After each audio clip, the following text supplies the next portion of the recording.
Aujourd'hui, je vais vous parler de 4 fruits qui peuvent détruire votre mémoire et de 4 autres qui la protègent vraiment contre l'avancée de la démence. Et je vous le dis en tant que médecin, en toute franchise. Il y a un fruit en particulier que je vous supplie de ne plus consommer, car pris de manière habituelle, et à partir d'un certain âge, il accélère le déclin cognitif sans douleur ni signe clair. Vous ne vous sentirez pas mal aujourd'hui. Ça commence par de petits oublis, des difficultés à vous concentrer, des noms qui vous échappent. Alors que beaucoup attribuent cela au vieillissement normal, ce fruit continue d'endommager le cerveau en silence. Le plus dangereux, c'est qu'il n'est ni rare ni exotique. On le trouve dans les jus, les petits déjeuners et dans les habitudes saines de millions de personnes. Restez avec moi, car dans cette vidéo vous allez découvrir les 4 fruits qui détruisent la mémoire et les 4 qui aident à protéger le cerveau et à garder l'esprit lucide, surtout après 50 ans. Pour ceux qui ne me connaissent pas, je suis le docteur Rémi Bernard. Depuis des années, j'accompagne des hommes et des femmes seniors dans l'un des défis les plus importants de la vie, protéger la mémoire, la clarté mentale et l'indépendance. Et si l'expérience clinique m'a appris quelque chose, c'est bien ceci. Le bon fruit peut fonctionner comme un médicament, mais le mauvais peut accélérer la détérioration cérébrale. La raison, c'est qu'un cerveau vieillissant ne fonctionne plus comme à 30 ans. Avec le temps, la façon dont le corps traite le sucre change, l'inflammation se déclenche plus facilement, et c'est pourquoi de petites erreurs répétées chaque jour finissent par générer d'énormes conséquences.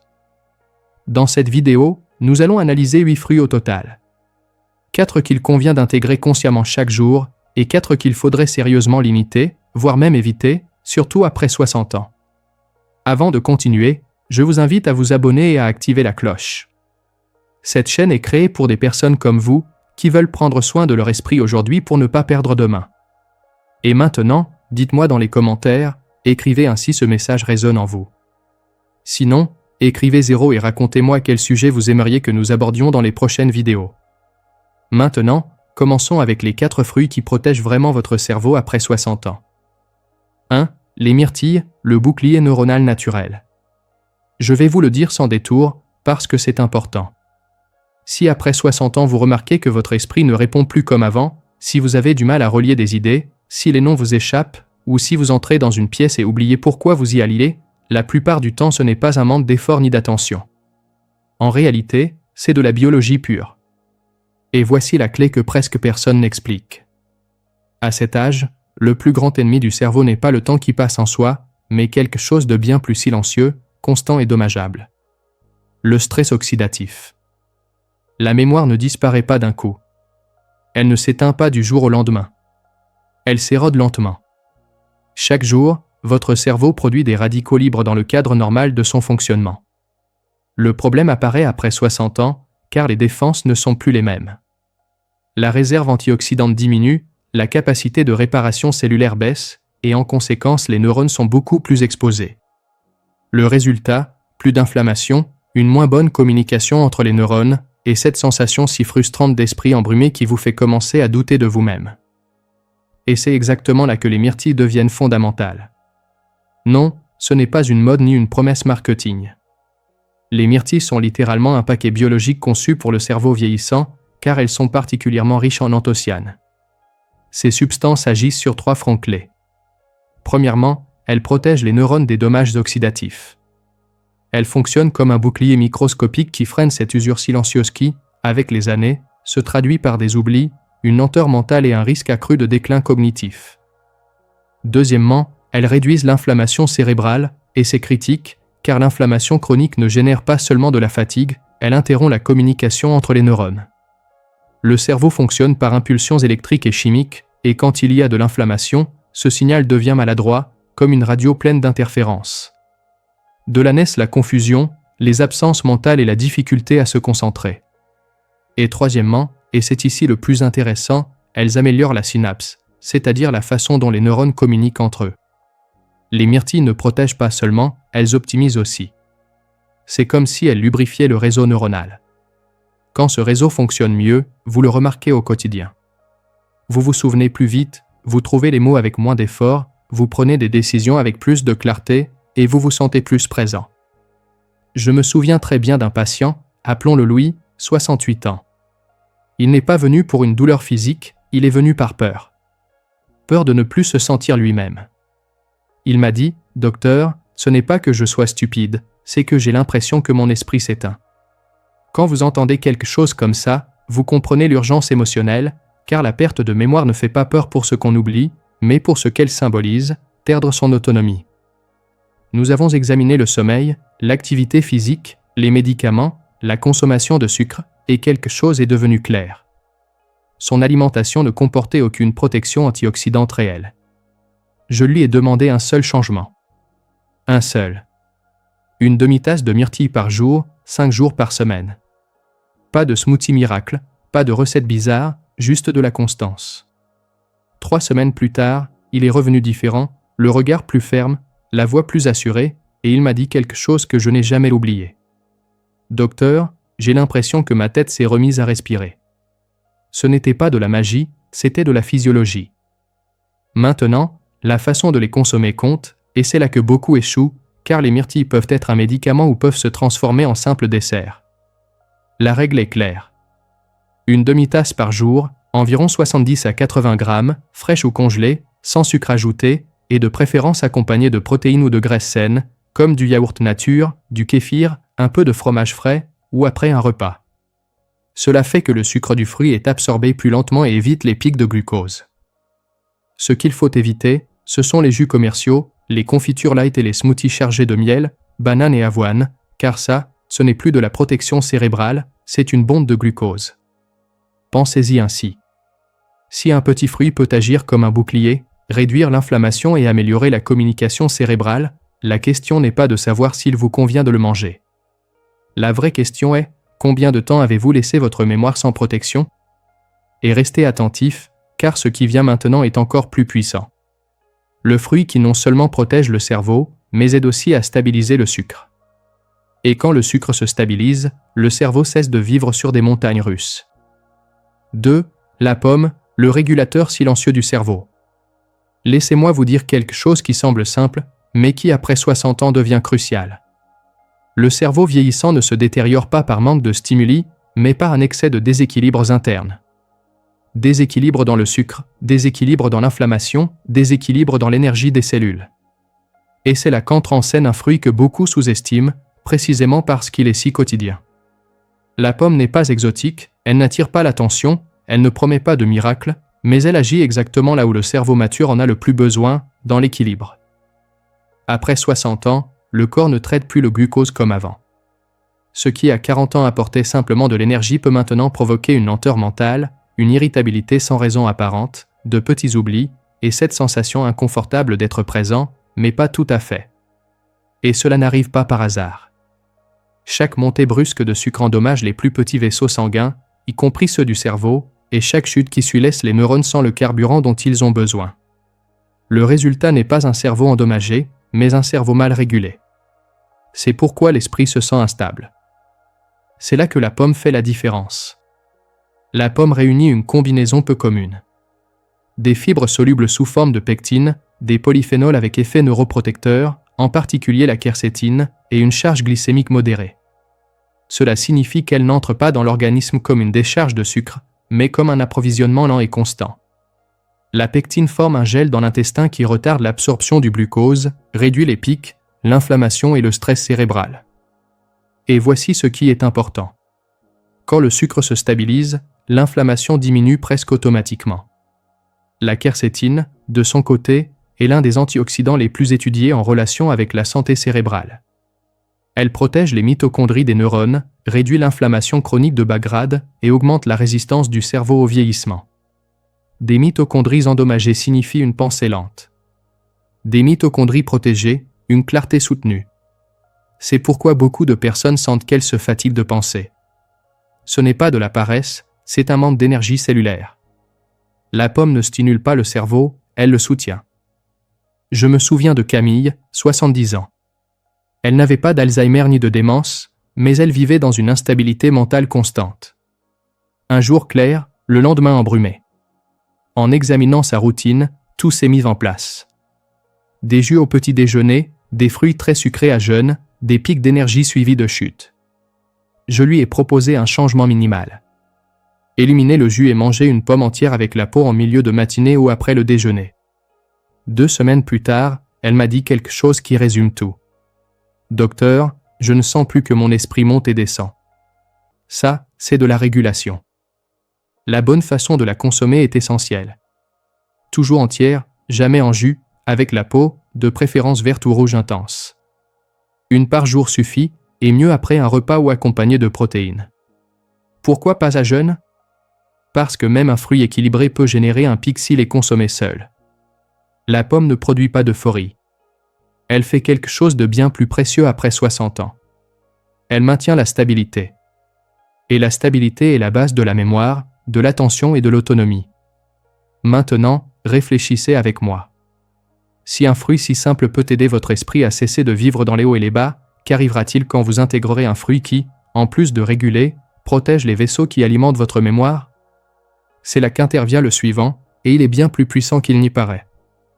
3. La grenade, la protectrice de la mémoire à long terme. Il y a quelque chose que presque personne ne comprend à propos de la perte de mémoire après 60 ans, et cette erreur change complètement la façon de la prévenir. Souvent, le problème ne commence pas dans les neurones, il commence avant, dans les vaisseaux sanguins qui les alimentent. Et ce détail est décisif, car vous pouvez avoir des neurones en bon état, actifs et avec du potentiel, mais s'ils ne reçoivent pas assez d'oxygène, des nutriments adéquats et une circulation propre, la mémoire s'affaiblit quand même. C'est là que la grenade cesse d'être un simple fruit et devient un outil de protection vasculaire et cérébrale à long terme. Le véritable ennemi ici, c'est le dommage vasculaire cérébral silencieux. Avec les années qui passent, les vaisseaux sanguins deviennent plus rigides, plus enflammés et plus sujets à de petites obstructions microscopiques. On ne parle pas d'un infarctus évident ni d'un événement dramatique. On parle de micro-dommages quotidiens invisibles qui volent la clarté mentale petit à petit. Ce processus est directement associé aux oublis fréquents, à la lenteur mentale, aux épisodes de confusion et à ce qu'on appelle le déclin cognitif vasculaire. En fait, et c'est essentiel, de nombreux cas d'Alzheimer commencent comme un problème de circulation, bien avant de se manifester comme un problème évident de mémoire. Et c'est là que la grenade fait la différence. La grenade est unique car elle est particulièrement riche en punicalagine et en acide élagique, des composés qui agissent directement sur l'endothélium vasculaire, la couche interne des vaisseaux sanguins. L'effet, moins d'inflammation systémique, moins de stress oxydatif cérébral, et des vaisseaux plus flexibles et fonctionnels avec le temps. Quand les vaisseaux se détendent et fonctionnent mieux, ils transportent plus d'oxygène. Et plus d'oxygène signifie une chose très concrète, une meilleure mémoire. Ce n'est pas une théorie alternative, c'est de la physiologie de base. La mémoire à long terme ne consiste pas seulement à garder l'information, mais à la consolider correctement. Et cette consolidation se produit dans des zones du cerveau extrêmement sensibles au flux sanguin, comme l'hippocampe. Quand la circulation est déficiente, les souvenirs se forment mal, se confondent ou se perdent facilement. La grenade protège précisément ce processus. Elle n'offre pas un effet immédiat ni un boost momentané. Elle offre quelque chose de bien plus précieux, une protection cumulative avec l'usage régulier. Je me souviens du cas d'André, 74 ans, ex-fumeur, avec de l'hypertension, mentalement actif, mais avec une peur très claire. « Docteur, j'ai l'impression que mes souvenirs m'échappent. » Il n'avait pas de démence. Il avait des antécédents vasculaires. Dans son cas, nous n'avions pas besoin d'entraînement cognitif intensif, mais de prendre soin de la circulation cérébrale. Je lui ai proposé d'intégrer la grenade de façon régulière, avec des ajustements doux et réalistes. 2 mois plus tard, il m'a dit quelque chose qui résumait tout. Ce n'est pas que je me souvienne de plus de choses, c'est qu'elles ne m'échappent plus. Ça, c'est de la mémoire à long terme protégée. Un autre point clé est l'inflammation chronique de bas grade, l'un des grands accélérateurs du vieillissement cérébral. La grenade aide à réduire les marqueurs inflammatoires comme la protéine C réactive et divers cytokines pro-inflammatoires. Moins d'inflammation signifie moins de dommages neuronaux accumulés.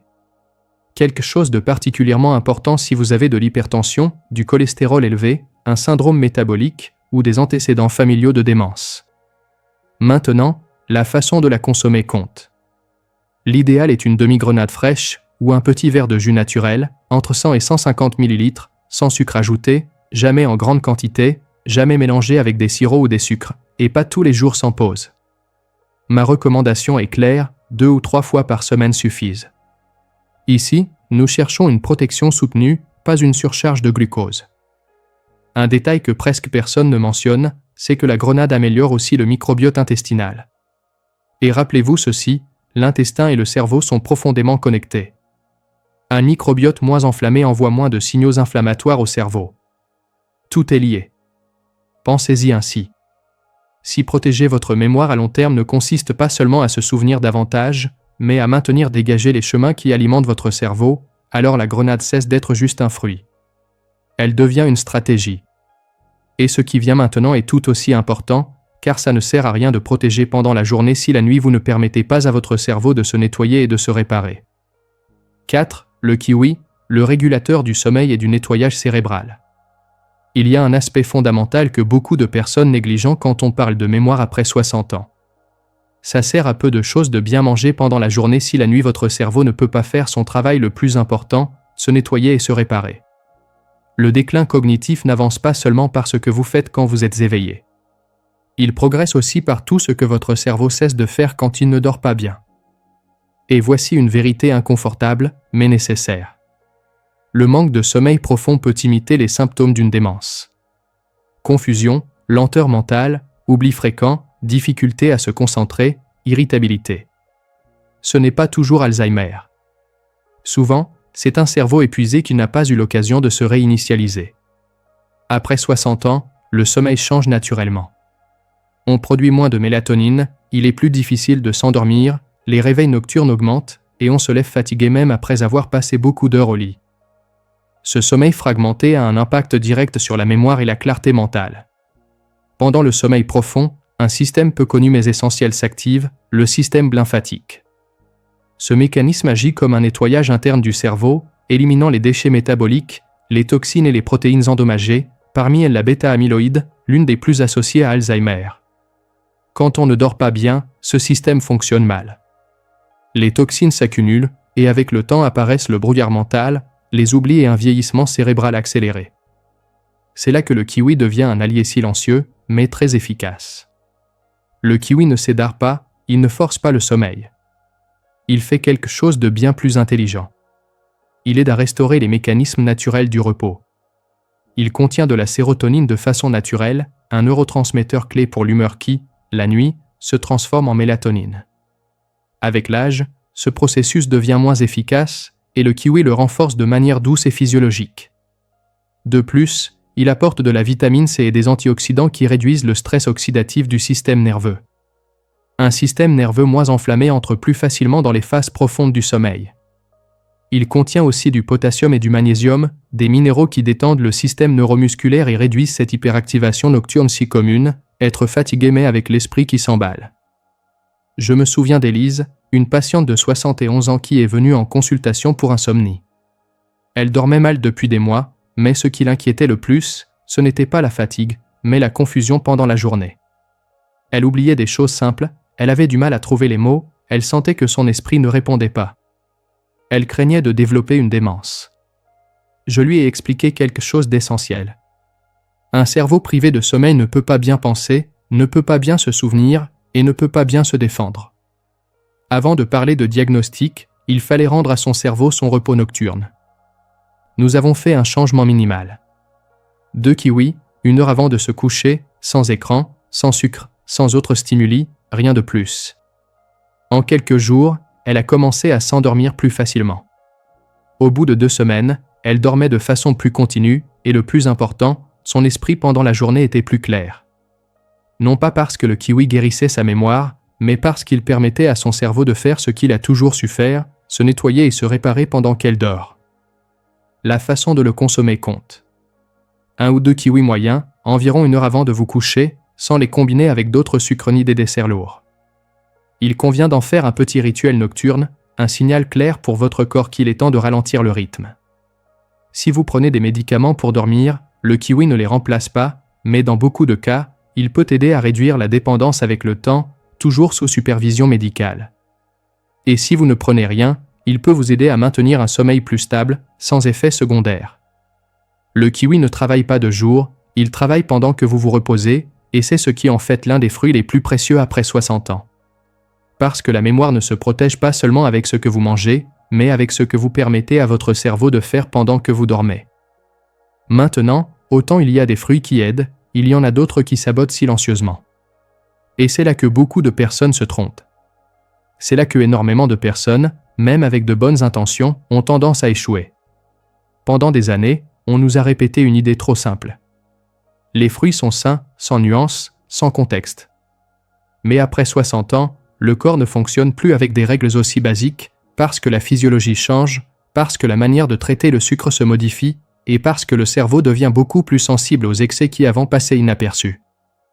Et attention, il ne s'agit pas de diaboliser les fruits. Il s'agit de comprendre qu'à cette étape de la vie, tous les fruits ne se comportent pas de la même façon dans l'organisme.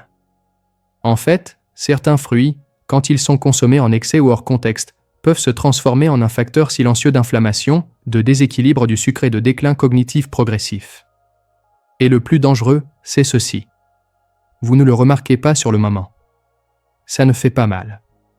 Ça ne prévient pas. Ça s'accumule juste jour après jour jusqu'à ce qu'un jour vous disiez « Pourquoi suis-je si embrumé ?» Commençons par le premier. La banane très mûre, le déclencheur de sucre camouflé. La banane très mûre a une bonne texture, elle est agréable au palais, elle est douce, et en plus elle a la réputation de donner de l'énergie. Mais après 60 ans, l'énergie peut coûter cher. Pourquoi ? Parce qu'à mesure que la banane mûrit, ses amidons se transforment presque complètement en sucre simple, et cela fait qu'ils entrent vite dans le sang, générant d'importants pics de glucose. Et voici la chaîne que beaucoup de gens ne voient pas. Chaque pic de sucre active une réponse inflammatoire, et chaque réponse inflammatoire impacte directement les vaisseaux sanguins du cerveau. Si cela se produit de façon répétée, le dommage cesse d'être une théorie et devient cumulatif. C'est pourquoi beaucoup de personnes âgées mangent de la banane tous les jours en croyant que c'est quelque chose de léger, alors qu'en réalité elles mettent leur cerveau sur des montagnes russes métaboliques constantes. Et cela ne signifie pas que la banane soit interdite. Cela signifie qu'elle ne devrait pas être consommée quotidiennement, ni à jeûne, ni trop mûre. Après 60 ans, elle passe d'un fruit habituel à une option occasionnelle. Et quand on la mange, il convient de le faire accompagner de protéines ou de graisses pour amortir l'impact. Les raisins, petits, sucrés et faciles à exagérer. Les raisins semblent innocents, justement à cause de quelque chose. Ils sont petits, et c'est là le problème, car ils sont si faciles à manger qu'il est très facile d'en abuser sans s'en rendre compte. Une poignée se transforme en deux, et cela peut déjà équivaloir à une décharge de sucre que le cerveau vieillissant ne gère pas bien. De plus, les raisins actuels ont été sélectionnés pour être de plus en plus sucrés. Qu'est-ce que cela implique ? Moins de fibres relatives et un plus grand impact sur le glucose. Chez les personnes âgées, ce schéma est associé à plus d'inflammation, plus de fatigue mentale et moins de clarté cognitive, surtout quand il y a déjà une résistance à l'insuline. S'ils sont consommés, ce doit être en quantité très petite, de façon occasionnelle, et quelque chose de clé, jamais comme un encas isolé. Ce ne sont pas un fruit à manger distraitement. La mangue, excès de sucre pour un cerveau sensible. La mangue est l'un des fruits avec la plus grande concentration de sucre naturel, et ce goût intense est en réalité un signal d'avertissement. Après 60 ans, chez beaucoup de personnes, elle agit plus comme un dessert que comme un aliment fonctionnel. Elle produit des pics rapides de glucose et peut générer de la somnolence, de la confusion, ou cette sensation de lourdeur mentale peu après l'avoir mangée. J'ai vu beaucoup de patients manger de la mangue convaincus qu'ils prenaient soin d'eux, alors qu'en réalité ils renforçaient le même mécanisme qui endommage le cerveau dans le diabète de type 2 et dans le déclin cognitif associé au sucre. Et voici une vérité importante. Le cerveau ne distingue pas entre sucre naturel et sucre concentré si l'impact métabolique est élevé. C'est pourquoi la mangue n'est pas pour une consommation habituelle. Si elle est consommée, que ce soit en petites portions, de façon sporadique et jamais seule. Les jus de fruits, la plus grande tromperie après 60 ans. S'il y a quelque chose que je recommande de réduire presque complètement après 60 ans, ce sont les jus de fruits, même les faits maison, même ceux qui disent sans sucre, car en pressant le fruit on élimine les fibres et on concentre le sucre. Ce qui reste, c'est littéralement du glucose liquide entrant directement dans la circulation sanguine. Conséquence, des pics intenses de sucre, une inflammation généralisée et un stress énorme pour le cerveau. Beaucoup d'adultes âgés prennent du jus le matin en pensant que c'est une façon saine de commencer la journée, alors qu'en réalité ils préparent le terrain pour de la fatigue mentale, une mauvaise concentration et des déséquilibres qui se prolongent pendant des heures. Le jus n'est pas un fruit, c'est du sucre sans frein. Et pour un cerveau vieillissant, c'est particulièrement dommageable. Après 60 ans, le problème n'est pas le fruit en soi. Le problème, c'est la quantité, la fréquence et le contexte. Un fruit mal choisi, mal combiné ou mal distribué peut saboter tous vos efforts pour prendre soin de la mémoire. La bonne nouvelle, c'est que vous n'avez pas besoin de tout éliminer. Vous avez juste besoin d'être plus stratégique. Si ce message vous a aidé, abonnez-vous à la chaîne et activez la cloche. Ici, nous partageons du contenu pensé pour des personnes comme vous qui veulent vieillir avec dignité, clarté et autonomie. Si vous avez des doutes ou si vous voulez que nous parlions d'un sujet en particulier, laissez-le dans les commentaires. Je les lis tous. Je suis le docteur Rémi Bernard, et je veux que vous vous souveniez de ceci. Vous n'êtes pas trop âgé pour vous sentir à nouveau lucide. Commencez par un choix conscient. Votre cerveau vous écoute, et quand vous faites bien, il répond toujours.